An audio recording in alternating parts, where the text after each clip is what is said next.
चिलचिलाती धूप में घर के वाटर प्लांट की किस तरीके से हम देखभाल करें, चॉपिंग बोर्ड को धूप में क्यों सिखाया है और घी को पहचानने का सबसे आसान तरीका। Hello good morning viewers, welcome to back our channel. आप सब कैसे हो? उम्मीद करती हूँ आप सब बहुत अच्छे होंगे और हमेशा ही ऐसे खुश रहिए। आज लेकर आई हूँ फिर से बहुत ही कमाल के टिप्स जो आपकी लाइफ को आसान करेंगे ही। इन्हें अपनाते हुए आपके 1 रुपए भी खर्च नहीं होंगे। वीडियो को एंड तक देखिएगा। वीडियो अच्छा लगता है तो वीडियो को लाइक और शेयर करना बिल्कुल न भूलें। चैनल पे पहली बार आए हैं तो चैनल को सब्सक्राइब कर लीजिएगा। पहला यूजफुल टिप मेरा किचन से आता है। किचन में काम करते हुए बहुत बार हमारे किचन काउंटर पे तेल के दाग रह जाते हैं, तो इन तेल को दाग को साफ करने के लिए हम ज्यादातर किचन डस्टर का यूज करते हैं। पर आपने देखा होगा जब भी हम तेल को साफ करते हैं तो किचन डस्टर इतने ज्यादा गंदे हो जाते हैं कि इन्हें भी साफ करने का एक काम बढ़ जाता है और इसमें से जो तेल की स्मेल आती है वो अलग। तो इसे आप साफ करने के लिए हमेशा टेल्कम पाउडर का यूज करें। आपके घर में अगर कोई एक्सपायरी टेल्कम पाउडर है तो उसका जरूर यूज कीजिएगा। ये आपके बहुत ज्यादा काम आ सकता है किसी भी सरफेस से तेल को उठाने के लिए। जिस भी एरिया में तेल ज्यादा है वहां पर आप थोड़ा सा ज्यादा टेल्कम पाउडर डाल दीजिएगा। किचन में अगर आप इसे यूज करते हैं तो खाने की जो बैड स्मेल है वो तो जाएगी, अलग से ये सफाई का भी काम करेगा। तो अच्छे से मैंने स्प्रेड कर लिया है। आप किचन डस्टर को ध्यान से देखिएगा, ये बिल्कुल ही क्लीन है और बिल्कुल ऐसा ही डस्टर मैं आपको फिर से दिखाने वाली हूँ। इसी डस्टर को तो मैंने अच्छे से इसको वाइप किया है और जितना तेल है ना वो आसानी से उठ जाता है। अगर किचन काउंटर पे गिर जाए या किसी भी सरफेस पे टाइल्स वगैरह पे गिर जाए तो तेल उठाने के लिए आप इस ट्रिक का यूज कीजिएगा। अगर आपको ऐसा लगता है कि टेल्कम पाउडर थोड़ा महंगा वाला ट्रिक है ना, तो आप यहाँ पर गेहूं के आटे का यूज कर सकते हैं। ये गेहूं के आटे का जो बचा हुआ उपटन होता है उसका भी आप यूज कर सकते हैं, जिसे हम बेकार ही डस्टबिन में फेंक देते हैं। अब आप इस डस्टर को ध्यान से देखिएगा, इसमें एक भी तेल के दाग नहीं है। बस आपने अच्छे से इसको वाइप कर देना है। आप देखेंगे ये किचन डस्टर अच्छे से क्लीन है, ना ही इसमें किसी तरह का कोई का तेल का दाग है और ना ही आपको इसे अब धोना पड़ेगा। तो है ना ये कमाल का ट्रिक, इसे जरूर अपना के देखिएगा, आपके बहुत ज्यादा काम आसान हो जाएंगे। अगला यूजफुल हैक भी मेरा किचन काउंटर से ही जुड़ा हुआ है। किचन काउंटर पे जब हम काम करते रहते हैं तो आपने देखा होगा काफी सारे तेल के दाग आ जाते हैं। तो इस तेल के दाग के ऊपर ना जब भी हम रोटी बनाते हैं तो रोटी के सूखे आटे का भी निशान बनते जाता है, जिसकी वजह से काफी सारी गंदगी किचन काउंटर पे या गैस स्टोव के ऊपर आ जाती है। उसे क्लीन करने का भी बहुत आसान सा मैं ट्रिक बताऊंगी, इसे आप फॉलो जरूर कीजिएगा। गैस स्टोव की ये जो बटन्स वगैरह होती है इसमें ना बहुत कम जगह होती है, जिसकी वजह से हम इसे क्लीन नहीं कर पाते हैं। ज्यादातर हम जो आइडिया लगाते हैं पहली बार में वो लगाते हैं नाइफ या चाकू की मदद लेना। इससे क्या होता है कि सफाई तो हो जाती है जैसे तैसे, पर जो स्क्रेचेस आ जाते हैं वो बहुत भद्दे लगते हैं। तो इस तरह का कोई स्क्रेच का निशान ना आए और आसानी से क्लीन भी हो जाए तो आपके घर में ना टैबलेट जरूर होगी। इसकी जो खाली पेपर है इसका आप यूज कर सकते हैं। बस आप कॉर्नर पर इस तरीके से घुमाएंगे ना, आप कि इतना सारा गंदगी बाहर निकल के आता है। मुझे तो लग ही नहीं रहा था कि इसके आसपास इतना सारा गंदगी होगा। तो एक बार इस ट्रिक को जरूर अपना के देखिएगा। किचन के गैस स्टोव की कुछ डिजाइन भी इस तरह की होती है ना कि इसके आसपास गंदगी धीरे धीरे करके इकट्ठा होती रहती है। तो मैंने बहुत पहले इसे क्लीन किया था और भी फिर से मैंने इसको अच्छे से इस तरीके से घिसा तो इसके आसपास से काफी सारी गंदगी आ जाती है। इसी तरीके से गैस स्टोव जिस जगह रखा है साइड कॉर्नर्स की जो टाइल्स वगैरह होती है ना, वहां पे भी ये दाग होते जरूर हैं।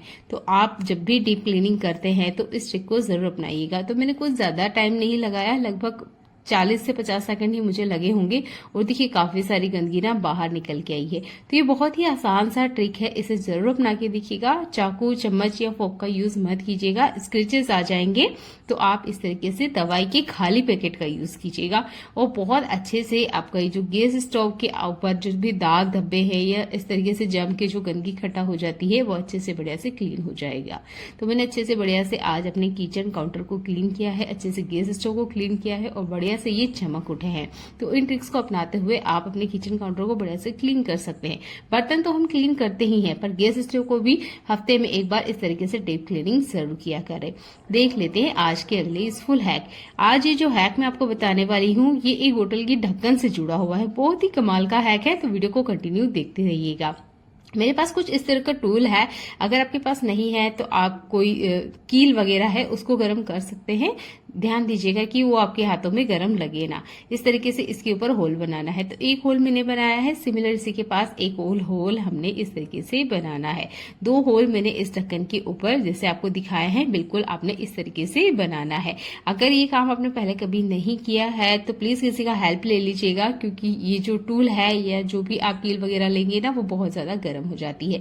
तो 2 होल जितनी जगह हमने इसमें की है, सिमिलर इसके अपोजिट साइड भी हमने इसी तरीके से होल नहीं बनाना है। यहाँ एक लंबा निशान हमने बनाना है। मेरे हाथों को आप कंटिन्यू देखते रहिएगा, सिमिलर आपको समझ में आ जाएगा कि मैं आपको क्या बताने की कोशिश कर रही हूँ। बस इसी तरीके से जैसे कि मैं आपको दिखा रही हूँ, इसमें बड़ा सा थोड़ा सा एक होल आपने बनाना है। ये देखिए मैं थोड़ा सा इसे बड़ा बना रही हूँ। तो इस तरीके से बिल्कुल आपने इसे बनाते जाना है। तो ये लगभग बनके रेडी हो चुका है। अब आप सोच रहे होंगे इस ढक्कन के ऊपर हमने ये क्या किया है और ये हमारे किस काम में आने वाला है। तो मेरा मात्र 8 साल का बच्चा है। एक बार हम चाइनीज रेस्टोरेंट में गए और उसने वहां पर देखी थी चॉपस्टिक। उसे इतनी ज्यादा पसंद आई कि जब भी वो कुछ खाने की कोशिश करता है तो वो चम्मच या फोक को नहीं लेता है। उसका कहना होता है कि मैं चॉपस्टिक से खाऊंगा। तो मुझे समझ नहीं आया मैं उसके लिए क्या करूं। तो मैंने ये एक जुगाड़ आइडिया लगाया है, आप भी इसे अपना सकते हैं। और अगर आप स्टार्टिंग में इससे खाना स्टार्ट कर रहे हैं तो आप ना ट्रिक को अपना सकते हैं। तो मैंने इस तरीके से इस ढक्कन के ऊपर इसे लगा दिया है। अब इसके बाद में जब मैंने उसे दिया, मैंने पहले उसको करके दिखाया कि कैसे उसे उठाना है। तो आप खुद हो या बच्चे को सिखा रहे हो खाने के लिए तो आप ना इस ट्रिक को अप्लाई कर सकते हैं। इस चीज का ट्रेंड अभी अभी हमारे इंडिया में आया है, तो हर किसी को खाने नहीं बनता है। तो आप शुरू में इस ट्रिक को अपना सकते हैं और जो इसकी पकड़ है ना उसको बनाने की कोशिश कर सकते हैं। तो यहाँ पर मैं आपको मखाने के ऊपर इस ट्रिक को यूज करके बता रही हूँ। इसके बाद में आप मटर के दाने पे या इसके बाद में छोटी छोटी चीजों पर आप इसे अप्लाई कर सकते हैं। अभी बड़ी चीजों से आप स्टार्टिंग करेंगे तो बहुत आसानी से ना आप इससे खाना सीख जाएंगे। ये छोटा सा हैक है, जरूर अप्लाई करके देखिएगा। मुझे बहुत ज्यादा पसंद आया, मेरे बेटे को बहुत ज्यादा पसंद आया। तो मैंने सोचा चलिए ये ट्रिक आपको भी बताते हैं। तो आप भी इसे अपना सकते हैं और अपने जो काम है ना उसको आसान बना सकते हैं। देख लेते हैं आज का अगला यूजफुल हैक। आप मेरे चैनल पे पहली बार आए हैं तो प्लीज चैनल को सब्सक्राइब कर लीजिएगा। ऐसे यूजफुल वीडियो मैं आपके लिए लेकर आती रहती हूँ। अगले यूजफुल हैक में हम घर में रखी हुई इन बोटल्स के बारे में बात करेंगे। ज्यादातर हम इसका यूज नहीं करते हैं, डस्टबिन में थ्रो कर देते हैं, पर ये आपकी किचन में ना बहुत ज्यादा काम आ सकती है। इससे जुड़े हुए काफी सारे ऑर्गेनाइजर और इससे जुड़े हुए काफी सारे हैक इससे पहले भी मैं आपको बता चुकी हूँ। आज जो हैक बता रही हूँ ये भी बहुत ज्यादा आपको पसंद आएगा और इस समस्या को अक्सर हम महिलाएं फेस भी करती है। तो बोतल को मैंने दोनों तरफ से कट कर लिया है। ये जो नॉर्मल बोतल है इसको कट कर लिया है। और इसके बाद में बहुत बार ऐसा होता है खलबत्ता हमारा खाली नहीं होता है, या ज्यादातर हम सोचते हैं खलबत्ता कौन यूज करेगा, इस मुसल का ही हम यूज कर लेते हैं। और जल्दीबाजी में जब भी हम किचन काउंटर पर लहसुन या अदरक पीटने लगते हैं तो आपने देखा होगा ये बहुत भागती है। थोड़ा सा ही हमने इसे पीटना स्टार्ट किया, पूरे किचन काउंटर पे ये भागना स्टार्ट कर देती है। पर अगर आप इस तरीके से बोतल लगा लेंगे तो आप देखेंगे आपका काम भी आसान हो जाएगा। और लहसुन है ये पूरे किचन काउंटर पे बिल्कुल नहीं भागेगी, क्योंकि लहसुन को हम बहुत ज्यादा क्वांटिटी में यूज नहीं करते हैं। मेरे घर में ज्यादा खाना नहीं बनता है, 3 लोगों का ही बनता है, तो लहसुन थोड़ा कम खाने में यूज होता है। तो इस तरीके से जब भी मुझे लहसुन को क्रश करना होता है या इस तरीके से खलबत्ते से पीटना होता है तो ये दिक्कत मैंने बहुत ज्यादा फेस की है। इसे मैंने अपने तजुर्बे से बना के तैयार किया है। आप इसे जरूर अप्लाई करके देखिएगा, आपको भी काम आएगा। अगर चाय पीते हो और अदरक भी आप डालते हो तब भी आपको ये ट्रिक बहुत ज्यादा पसंद आएगी। ऐसे छोटे छोटे हैक आप अपनाते हैं ना तो आपके काम आसान हो जाते हैं। अगला यूजफुल हैक भी आपको पसंद ही आएगा। तो मैंने बहुत पहले ये वीडियो बनाया था और इसमें मैंने तेल की बोतल के ऊपर एक पेन का ढक्कन कट करके कुछ इस तरीके से लगा दिया था। तेल तो खत्म हो चुका है पर इस ढक्कन को मैंने नहीं फेंका। मैंने सोचा अगली बार जब तेल आएगा तो मैं इसी ढक्कन का यूज करूंगी। तो नया किराने में जब नई तेल की बोतल आती है तो उसके ऊपर मैं इस ढक्कन को लगा लेती हूँ और जो नया वाला है इसे निकाल देती हूँ। ये अच्छे से क्लीन रहता है तो मैं यूज कर लेती हूँ। आप चाहे तो इसी ढक्कन के ऊपर फिर से पेन को कट करके इस तरीके से लगा सकते हैं। इससे तेल ना बहुत ज्यादा क्वांटिटी में नहीं आता है, जितना आप चाहते हैं उतना ही तेल आएगा। तो ये भी एक आसान सा स्टेप है, इसे आप फॉलो कीजिएगा। अगर आपके भी हाथों से गलती से या जल्दीबाजी में तेल बहुत ज्यादा आ जाता है और अगर अभी आप पैसा खर्च नहीं करना चाहते हैं, बाजार में इस तरह की बोतल्स आपको जरूर मिलेंगी, पर अगर नहीं खर्च करना चाहते हैं तो इस स्टेप को भी आप फॉलो कर सकते हैं। अगला यूजफुल हैक बहुत ही ज्यादा काम आने वाला है। तो देखिए अंडा जो होता है ना उसे देख के नहीं बताया जा सकता है कि ये देसी है या बॉयलर है।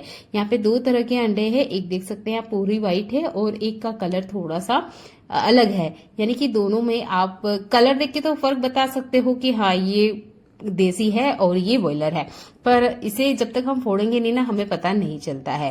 तो यहाँ पर एक अंडा मैंने लिया है, इसे मैं क्रैक करूंगी और एक साधारण सा ट्रिक मैं आपको बताऊंगी। अगर आपने कभी भी देसी अंडा खाया है तो आप इस ट्रिक को देखते ही पहचान जाएंगे, अगर नहीं तो देख लीजिएगा।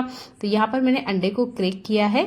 आप झारा वगैरह ले लीजिए, इसके ऊपर हमने रखना है। मैं अकेले ही ये वीडियो बना रही हूँ तो अंडा नीचे गिर गया है, कोई बात नहीं, चलिए मैं फिर से आपको दिखा देती हूँ।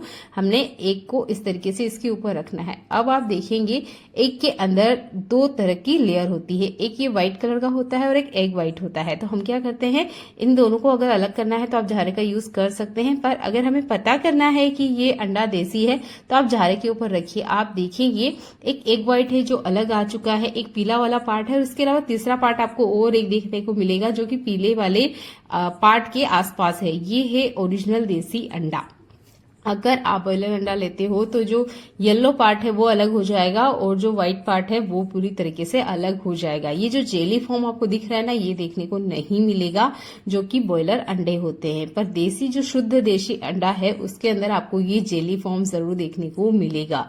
ये बहुत ही साधारण सी ट्रिक है। अगर आप अपने छोटे बच्चे को कच्चा अंडा ही पिला रहे हो तो पहले इसे जरूर करके देखिएगा, क्योंकि डायरेक्ट कच्चा अंडा आपका बच्चा कंज्यूम करता है तो हो सकता है वो आपके बच्चों को हेल्थ का नुकसान भी पहुंचा दे, क्योंकि बहुत बार मार्केट में नकली अंडे भी आते हैं जिसकी पहचान हम नहीं कर पाते हैं। तो आप इस तरीके से ना अंडे की पहचान कर सकते हैं। ये मेरे घर के ही अंडे हैं इसलिए मैं इसको सही तरीके से आपको बता रही हूँ, बाकी आप चाहे तो और भी ट्रिक्स इस पे अप्लाई कर सकते हैं, पर मुझे सबसे सिंपल सा ट्रिक लगा। इसमें आप जेली को आराम से देख सकते हैं, मैं आपको हाथ से टच करके भी दिखा रही हूँ। तो इस तरीके से ना आपको जेली जैसा एकदम फील होगा कि हाँ ये जेली है, ये ओरिजिनल अंडा है। मुझे बहुत आसान से ट्रिक लगी आपको बताने के लिए, तो उम्मीद करती हूँ इस ट्रिक को आप पहचान पाए होंगे और अगली बार इस ट्रिक को जरूर यूज करेंगे। देख के कभी भी अंडे को नहीं बता सकते आप कि वो किस तरह का अंडा है, देसी है या बॉयलर है। पर मैं यहाँ आपको 3 पार्ट अलग करके दिखा रही हूँ। ये एक एग व्हाइट है जो कि अलग हुआ है, एक येलो पार्ट है और उसके आसपास एक जेली भी है।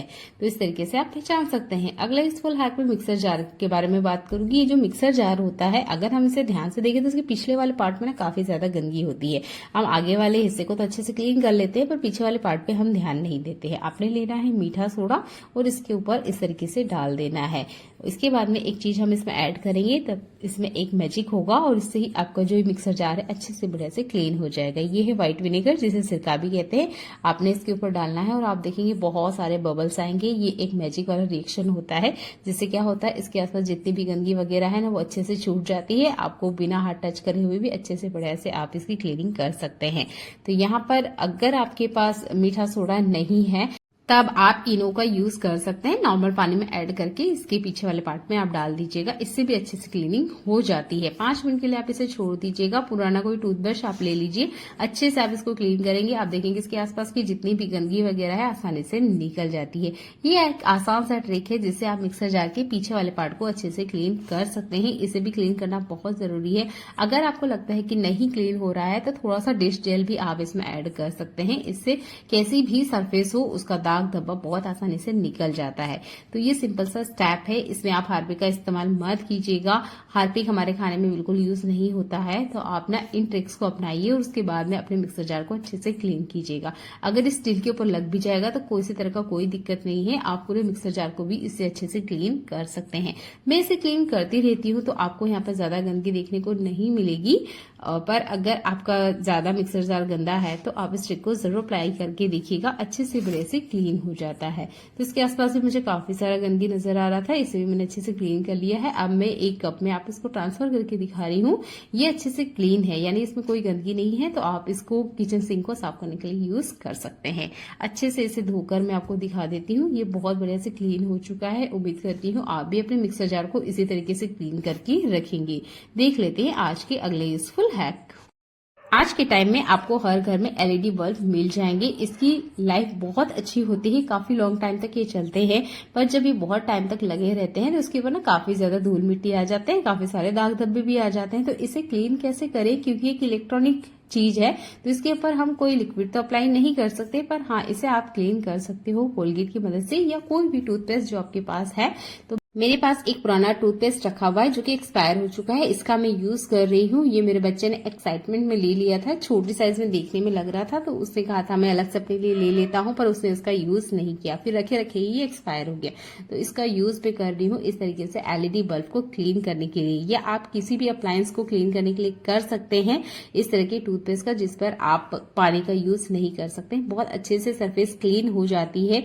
आप इसके बाद में टिश्यू पेपर से इसे वाइप कर दीजिए। अगर आपको लगता है फिर भी क्लीन नहीं हो रहा है तो आप थोड़ा सा कपड़े को गीला कर लीजिए, बहुत ज्यादा नहीं, हल्का नाम मात्र आपने गीला करना है, उसके ऊपर से वाइप करना है और इसके जितने दाग धब्बे अच्छे से क्लीन हो जाते हैं। तो एलईडी बल्ब को भी आप अच्छे से क्लीन कर सकते हैं। अच्छे से इसमें से लाइट वापस वैसी ही आएगी जैसे कि हम नए नए बल्ब को लेकर आते रहे हैं। तो ये 2022 का बल्ब है और देखिए अभी 2024 चल रहा है और अच्छे से बढ़िया ना अभी भी ये बल्ब काम कर रहे हैं। तो उम्मीद करती हूँ आप इस ट्रिक को जरूर अपनाएंगे। देख लेते हैं आज के और अगले यूजफुल हैक। टूथपेस्ट का यूज हम सिर्फ इलेक्ट्रॉनिक अप्लायंस को साफ करने के लिए नहीं कर सकते, इसके अलावा भी इससे बहुत ज्यादा क्लीनिंग की जा सकती है। ये जो हमारा कुकर है ना, आप देख सकते हैं, इसमें मैं आलू भी बॉईल करती हूँ, अंडा भी बॉईल करती हूँ, तो बहुत बार क्या होता है इसमें अजीब से ना दाग धब्बे आ जाते हैं। जैसे कि आप देख सकते हो नीचे वाली जो सरफेस है काफी ज्यादा गंदगी हो चुकी है, ऐसा लग रहा है जैसे कीटी लग गया हो। इसे आप कैसे क्लीन करें? तो जब भी हम कुछ बॉईल करते रहते हैं ना, तो इस तरीके से इस पे दाग धब्बे हो जाते हैं। बाहर की साइड से अच्छे से क्लीन है, पर अंदर की तरफ जो तला है या जलने की वजह से ये इस तरीके से गंदे हो जाते हैं। तो इसकी साफ करने के लिए भी आप टूथपेस्ट का यूज कर सकते हैं, क्योंकि टूथपेस्ट ऐसी एक चीज है जो कि सरफेस को अच्छे से बढ़िया से क्लीन करती है। ये हमारे दांतों को जितनी बढ़िया से साफ करती है ना, उतनी ही बढ़िया से सरफेस को भी बढ़िया से अच्छे से क्लीन करती है। तो मैं इसे एल्यूमिनियम पे अप्लाई करके दिखा रही हूँ, आप इसे स्टील पे भी कर सकते हैं। अगर स्क्रबिंग और ज्यादा आपने करनी है तो आप यहाँ नमक का ऐड कर सकते हैं, नमक से अच्छे से स्क्रबिंग हो जाती है।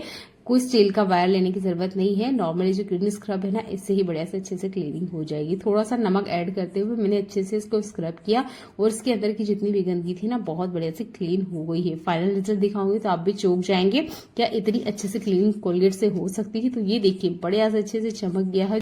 मैंने आपसे सवाल किया था कि इस हल्दी के दाग को निकालने का आसान सा तरीका अगर आप जानते हैं तो मुझे जरूर बताइए। एक बहुत अच्छा और बहुत सुंदर सा कमेंट विजय लक्ष्मी जी का आया है और इन्होंने बहुत अच्छा कमेंट किया था कि आप इस चॉपिंग बोर्ड को अच्छे से क्लीन कर लीजिए और धूप में सुखा दीजिए।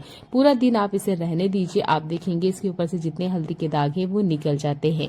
मुझे लगा नहीं था ये ट्रिक काम करेगा, पर धन्यवाद विजय लक्ष्मी जी, आपका ये जो ट्रिक है वाकई में काम किया है और जितने भी चॉपिंग बोर्ड पे हल्दी के दाग है अच्छे से क्लीन हो चुके हैं। तो अगर आपके भी चॉपिंग बोर्ड पे किसी तरह का कोई हल्दी का दाग है तो इस ट्रिक से आप उसे अच्छे से हटा सकते हैं। चिलचिलाती धूप में बस आप इसे दिन भर सूखने के लिए छोड़ दीजिएगा। इससे पहले आपने इसे अच्छे तरीके से धो लेना है।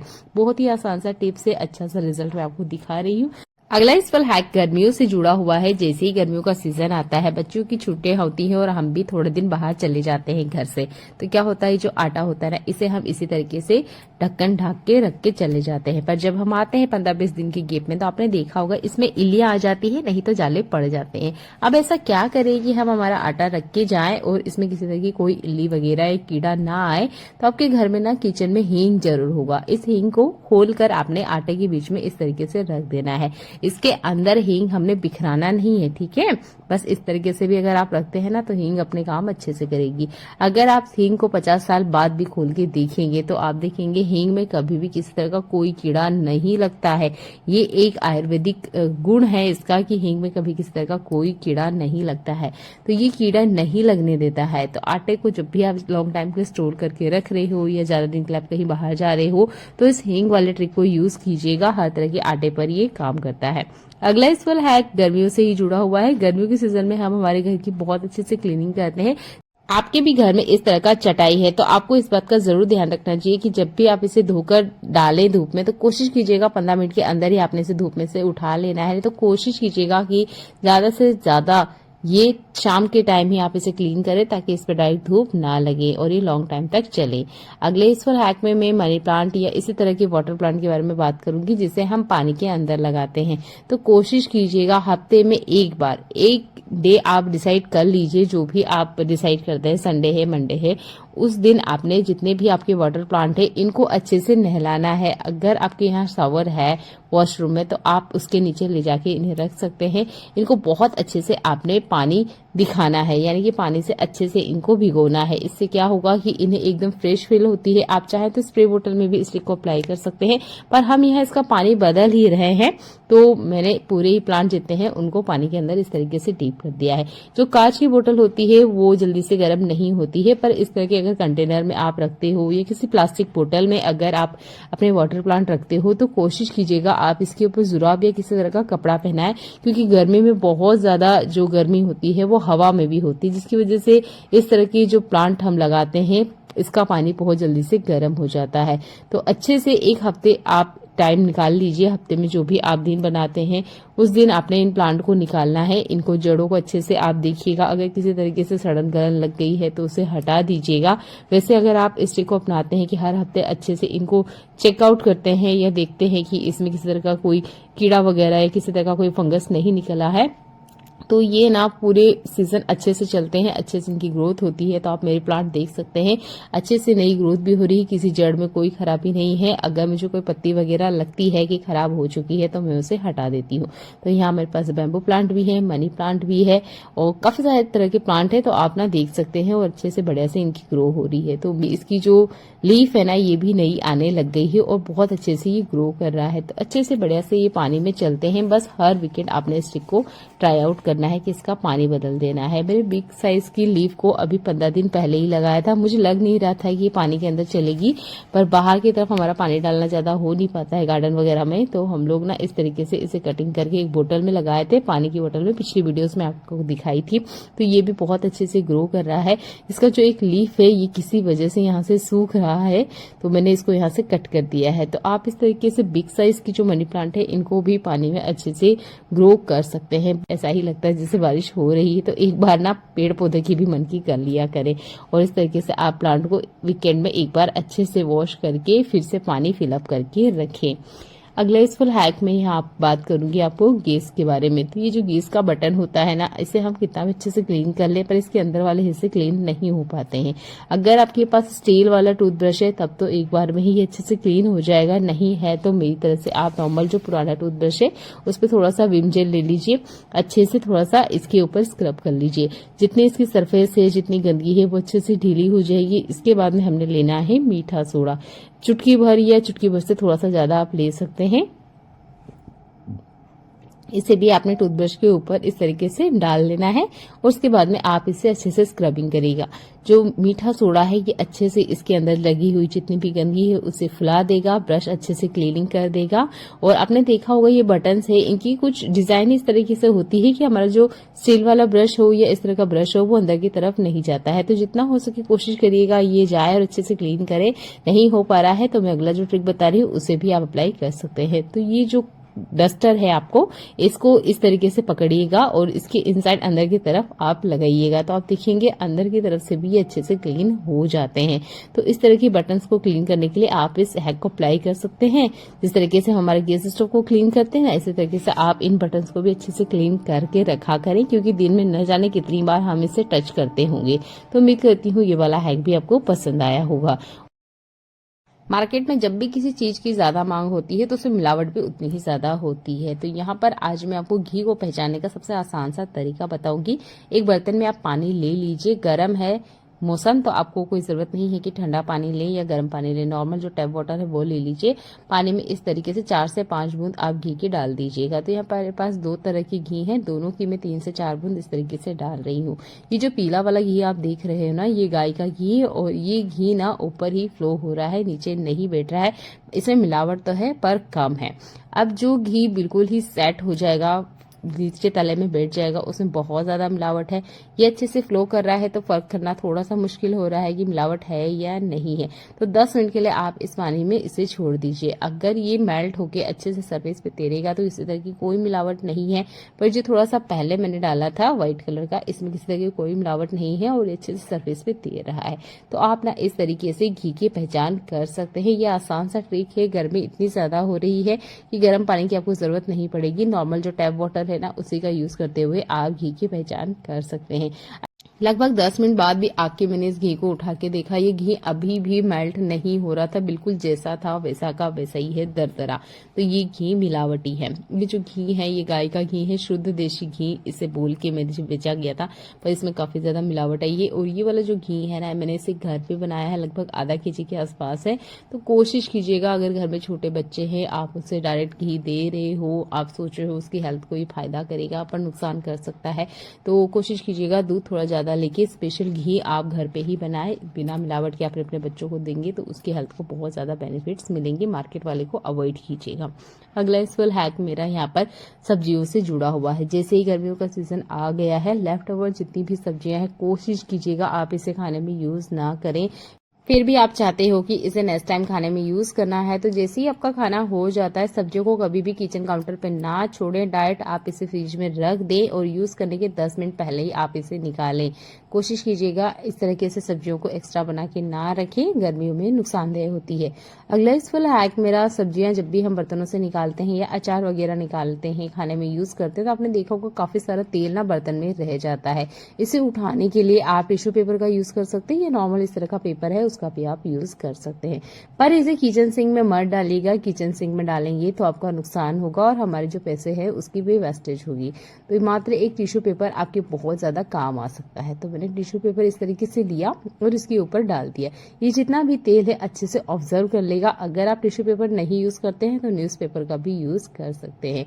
अगर मैं या विदाउट टिश्यू पेपर यूज करे हुए इसे किचन सिंक में डाल देती तो आप देखते कि जो हमारे बर्तन स्क्रबर है वो बहुत ज्यादा गंदे हो जाते हैं। फिर इसे क्लीन करने का भी एक काम बढ़ जाता है और जो बर्तन लिक्विड है वो तो बहुत सारा जाता ही है।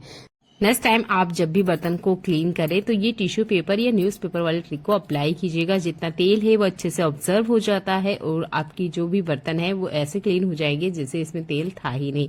इसके बाद भी आप इसे डिश वॉश जेल से या बर्तन धोने के साबुन से अच्छे से क्लीन करें।